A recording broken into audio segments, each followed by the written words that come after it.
Come on in, kings and queens. Welcome to the conversation. I'm Steffanie Rivers, and you're watching my journal.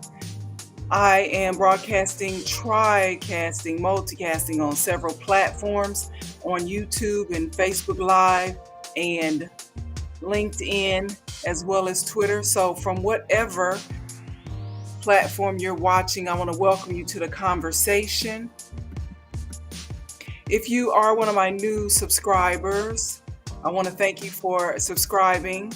And if you are returning, welcome back. I'm putting in the link so that if you want to come on live and give some feedback, you're welcome to do that, or you can chat with me with your fingers if you like. So welcome to the conversation. I always like to start with some little background noise to start off with. But today we are talking about a Houston man who was ambushed as he got into his vehicle, and he was shot and killed by two men who claimed that they were bounty hunters. That man is 31-year-old Walter Hutchins. He's a new father. And he was a new father and living in the Houston area. That's a picture of Walter Hutchins. So that's the subject that we're going to be talking about today. The two men who ambushed Hutchins as he got into his car on the night of February 23rd around 11:30 p.m. They didn't wear uniforms that could have helped to identify them as working bounty hunters. They were in unmarked vehicles when they rolled up behind Hutchins' car and tried to block him from leaving the scene.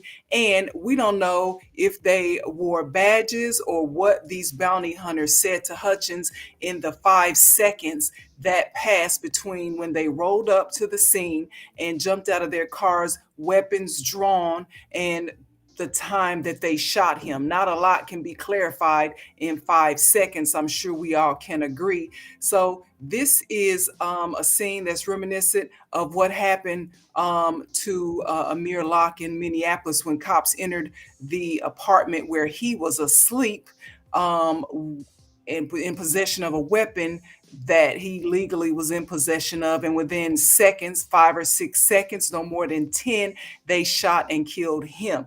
This also reminds me of Andrew Brown in Elizabeth City, North Carolina, when cops stormed his home and caught him in the driveway and shot him in the back of the head, and have since been exonerated of their actions when they claimed that he shot at them or he was using a deadly weapon by trying to get away.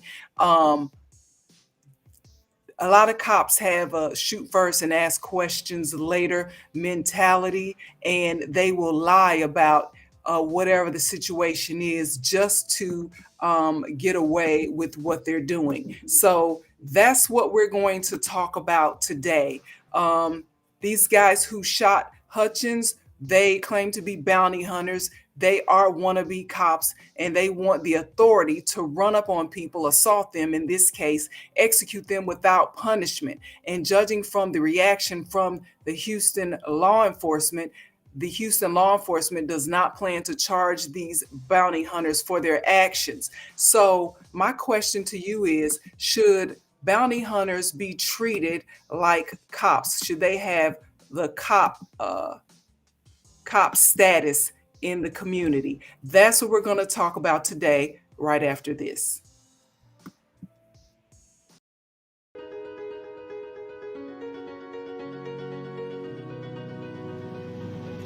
Hi, I'm Steffanie Rivers, and I want justice for Breonna Taylor because the police officers involved showed reckless disregard for her life and the lives of her neighbors.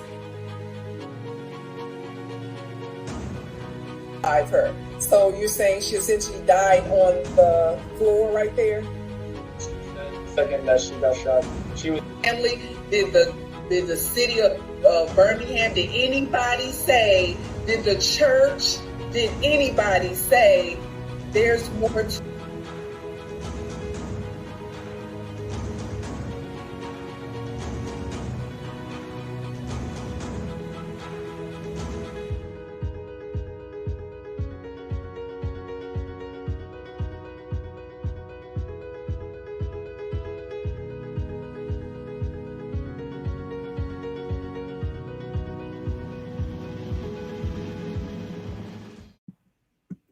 Hello, and welcome to the video version of my journal. I'm Steffanie Rivers. Welcome to the conversation, kings and queens. This is what we're talking about. Should bounty hunters be treated as cops? We're asking that question because 31-year-old Walter Hutchins was shot and killed by bounty hunters in Houston, Texas on February 13th, the night of February uh, 23rd, the night of February 23rd. And the circumstances are questionable as to how things went down. So that's why we're talking about this. Now, if you know anybody who has been arrested, you know there's a process to getting released from jail. A part of the process includes having a bond hearing. That means going before a judge, explaining what the charges are, and that process. The shorthand version of getting released from jail goes like this. If you get arrested, you can get released one of two ways. One is to get released on your own recognizance, which means you are upstanding citizen. They just want you to sign some papers saying that you agree that you will come back to the court on your trial date. That's one way. Or you can get released by having to pay bail, which is a certain amount of money that the judge says that you need to pay as a promise, departing with money that says you will show back up. If the judge sets a bail, that's usually the defendant has to pay a portion of the bail, normally 10%, but we won't get into percentages. The judge sets the bail, the defendant has to pay a certain amount of that bail to get released. But if the person doesn't have the cash to pay the amount needed, the defendant can go to a bail bondsman who fronts the money or loans the money to the defendant and takes it to the court on behalf of the defendant in exchange for the defendant agreeing to repay the money to the bail bondsman and showing up to trial on that date. So some people put up a deed to their property, or it could be a house, it could be a car, whatever collateral or a certain amount of cash that you pay to the bail bonds company that says, I'm good for this and here's my collateral. So if the defendant doesn't show up to court when he or she is supposed to, the bail bondsman could try to take ownership of the property or keep the cash that was used for collateral. So that usually keeps people from jumping bail. So that's what that is. Now, then if the bail bondsman, now he's on the hook, he or she is on the hook for, they put their name on the line, like they refer your reference. They put their name on the line to say, I am standing in for this person. I agree. We'll keep them. They'll come back to court, this, that, and the third. So bounty hunters are hired by bail bonds companies to do the dirty work for catching people who don't show up to court when they're supposed to. Those bail bonds, those bounty hunters are freelance wannabe cops, basically. They can use handcuffs and weapons, and they are not state or federal agents, so they can't wear uniforms or that say they're state or federal agent. They can't have badges that say they're state or federal agent, but they're given the leeway to act as if they are law enforcement. But how much is too much? So when the defendant signs the bail bond contract saying, I'm going to promise to show back up, that person agrees to show up in court or forfeit the money or the loan money, the collateral that they put up. So apparently Hutchins, according to the reports, Walter Hutchins, the person who was shot and killed, let's show you his picture again. He had, according to reports, he had about 4 outstanding warrants on him. And I bring that up just to give you the backstory of why there were bounty hunters on the scene or involved in this process. So what we're going to look at now is we're going to look at a video that shows us what happened when bounty hunters came onto the scene to try to apprehend Walter Hutchins. So give me a second. I'm going to share my screen, and I'm going to share my screen of the video of that night. And this video comes from the Instagram page of Jay Prince. He's a well-known producer in the Houston area. And so I want to give him credit for the video. We're going to watch it. It's only a few minutes. So I'm going to make sure that I have it on. I do. And let's take a look at this video.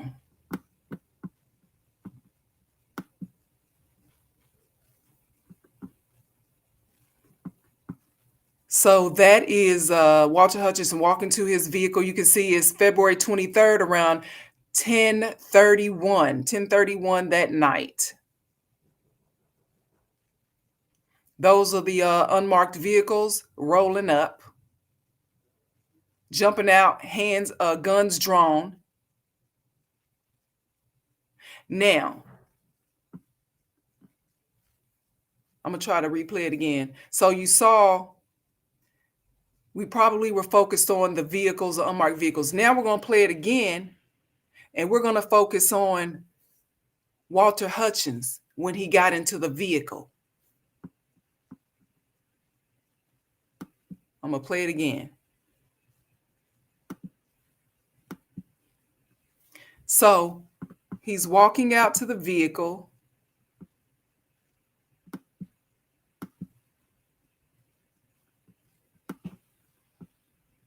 And he's sitting in the vehicle. And so look to the left, you can see Walter sitting in the vehicle and he's leaning over. Now, I don't see at any point where anybody had a chance to say, hey, we're bail bondsmen. Hey, put your hands up. Hey, anything. And so I don't know how you would react, family, in this situation, but not knowing who these people are running up on you, I don't know if he saw the guns or he just saw people running up on him. But your reaction probably is going to be to defend yourself, however you want to defend yourself. And so that is the question that we are dealing with today, because it was around 10:30 at night, and it could have been a carjacking. It could have been a robbery attempt. Hutchins, there's not much he could have known within 5 seconds, and that's about the amount of time that it took for all this to go down. So the question becomes, what was said in that 5 seconds and done in that 5 seconds that would justify anybody, let alone bounty hunters, showing up and shooting and killing someone? The fact that we know Walter Hutchins' criminal background, while the identities of these bounty hunters remains a mystery, is another way the dead man's character gets assassinated and the killers get to hide under anonymity. Now, I did a previous video just last week, a video column about this issue, and it was called "Should Killer Cops Get to Hide Their Identity?" And it was because of Marsy's law in some states. There's a law called Marsy's law.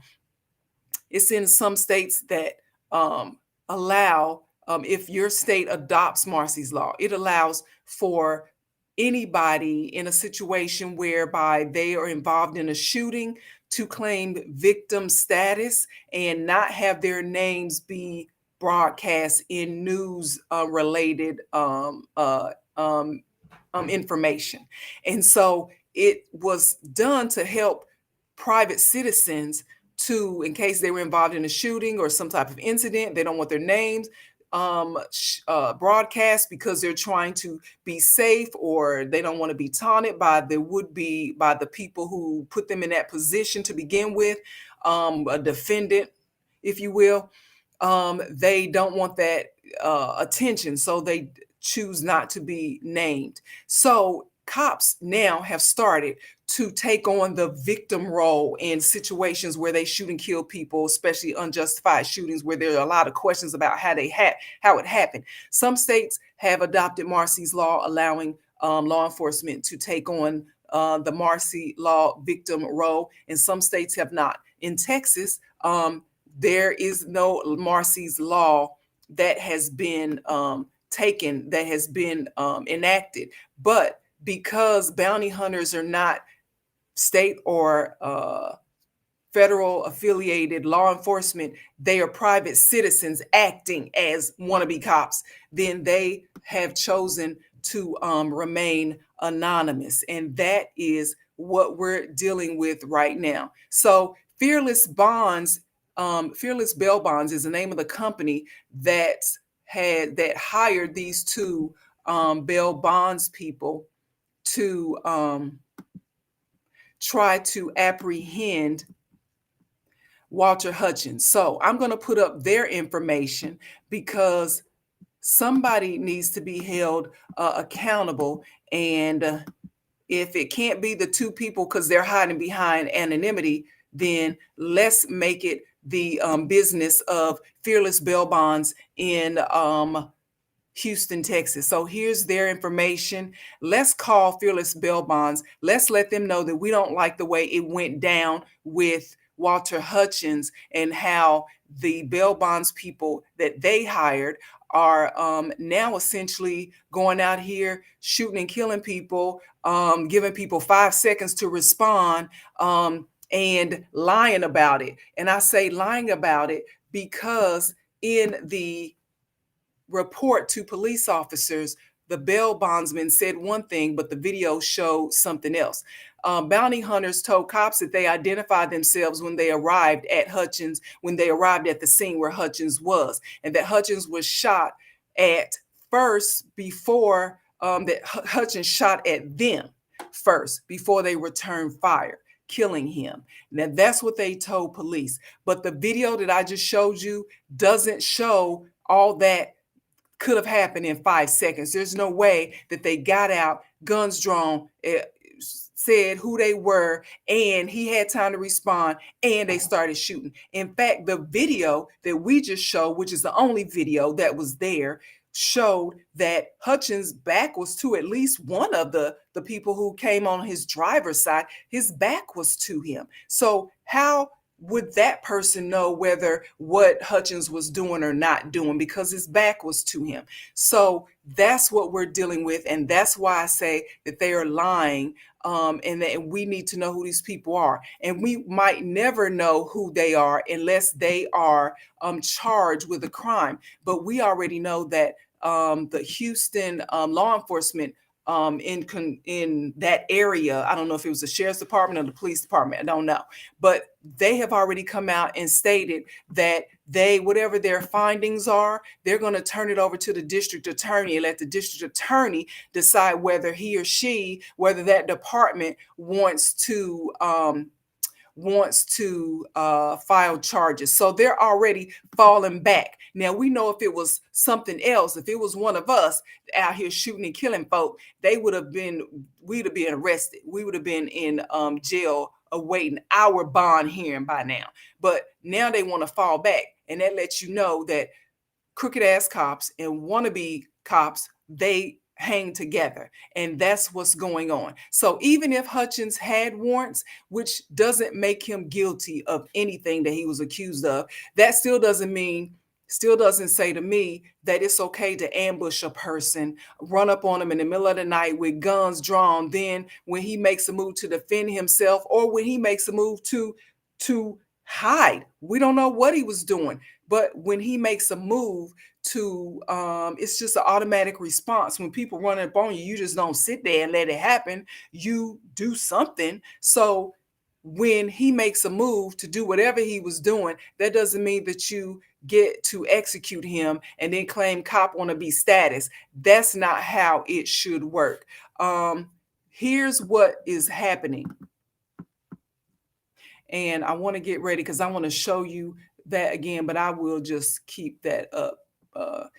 here's what's happening in America and probably around the world. The danger in this is that villainizing black people to justify treating them with intolerance is the latest disenfranchisement campaign against black people in America. And that's what's really going on. That's how I'm seeing what's really going on. They want to get you to agree. They want all of us to agree that if a person has a criminal past or at least has been charged with a crime, then they are not worthy of the same consideration as those who are law-abiding citizens.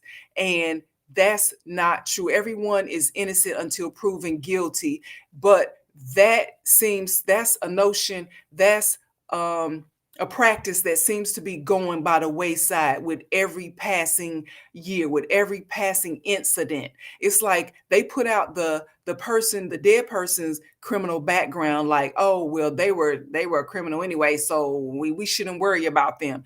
But how many people do we know who have been accused of crimes and they didn't do it, just so they can get you hemmed up? They want you to believe that innocent until proven guilty doesn't exist for black people. That's one thing. And then once they get you to agree on that, then they go about categorizing all black people as criminals. Therefore, all black people don't deserve to be treated any other way than with intolerance and disdain. That's the next step in this whole campaign. So we've heard lots of news reports about crooked cops who try to burden black people with all kinds of frivolous charges so they have criminal records, whether that be because when you have a record, there are some rights that you can no longer exercise, whether that's exercising the right to vote, whether that's exercising the right to legally carry a firearm, or whether that's holding a good job or living in a certain neighborhood or getting the basic utilities in your name. Because these days there are when you have a negative criminal background history report, when you have a negative or low credit report, your potential employer can look at your background and decide to not hire you. Or if you are looking to get an apartment in a certain area, or trying to get a loan for a house or any other thing, then the people who are checking on you, they can check your background status, they can check your credit. And if your credit is below a certain amount, if you have what they consider to be a negative criminal background history, they can deny you these to live in that area. They can deny you, they can't necessarily deny you, they could deny you a loan. But if they say, okay, well, we understand there are extenuating circumstances, so we're just going to charge you a higher interest rate. That's what they do. Or we're going to charge you, instead of charge you a $500 deposit, you got to pay $1,500 deposit. They try. And so you wonder where all your money is going. You wonder why can't I get ahead? It's because the system is designed to put obstacles in front of you. And if you get caught up in that system, then there is really no getting out of that system. And that is like a dominoes effect. And that is what's going on. So they're proving themselves to be, these bounty hunters are proving that they can be just as crooked as some of these cops. And cops said that they have already said they are planning to investigate. We know how that's going to go. And then if they decide that, yeah, they were wrong, they should not have, they acted outside of their legal jurisdiction of how they did their job as bounty hunters, then they could be charged. They're not going to go charge them. They're going to go hand the stuff over to the DA. That means they're afraid. That means they're sticking together. That means these crooked cops and wannabe cops are sticking together. And just like crooked cops and wannabe cops stick together, we as Black and brown people in America, we have to stick together and defend each other, especially when we see that it is a setup. Okay, so yes, Hutchins should have shown up for his court dates if he didn't. And yes, if he was guilty of what they said he was charged with, he should not have done those things. But being guilty or innocent, whether or not you're guilty or innocent, there seems to be this energy in America that says a Black person's life is not worth recognizing, that people who look like me are expendable. And I, for one, am going to continue to speak out about it. So that's why, if you agree with me or you know anyone in the Houston area, you should have them to call Fearless Bail Bonds. And that's the number is 713-862-8888. And they're on North Main Street, Suite B in Houston.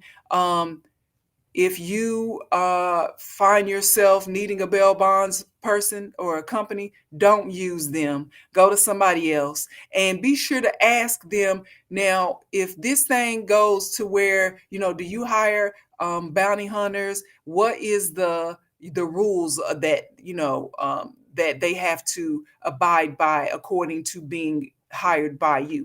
Ask these questions. Don't just take anybody's word for it that they're going to, do things a certain way. You have to ask questions. And that's why I want you to call Fearless Bail Bonds and let them know that the way they handle the bail bonds, the bounty hunters that they hired, the way they handled Walter Hutchins' situation, rolling up on him at night. And I hear they waited about 5 or 6 hours. They knew he was in a certain location and waited 5 or 6 hours before they actually, before he came out, when they had all the time in the world to call law enforcement to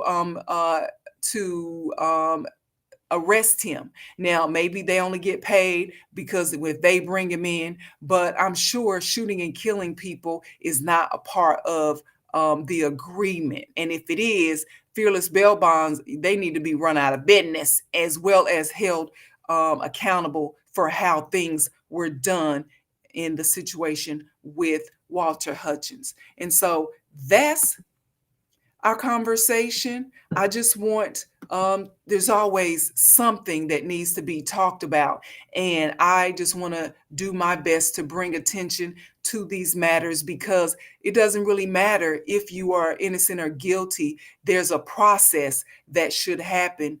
And they didn't follow that process. And you might find yourself saying, well, he must have been guilty of something, but that doesn't mean that he should be shot and killed in the middle of the night within 5 seconds. That certainly you don't think that. And so that's why we need to stay on task and not let people try to divide us and try to make us think one set of Black people is better or worse than any other set of Black people, because in the end, they're going to treat you the same way, whether you're innocent or guilty. So we need to come together and make sure that our value, that our worth, that our lives are seen as important and we are respected, and that our family members don't feel like they can't make a move without being accosted, being assaulted, being shot in the street. And that's all I have. To find out more about the things that I care about, you can go to the written version of my journal. That's at eurweb.com. Thanks, and you have a super day.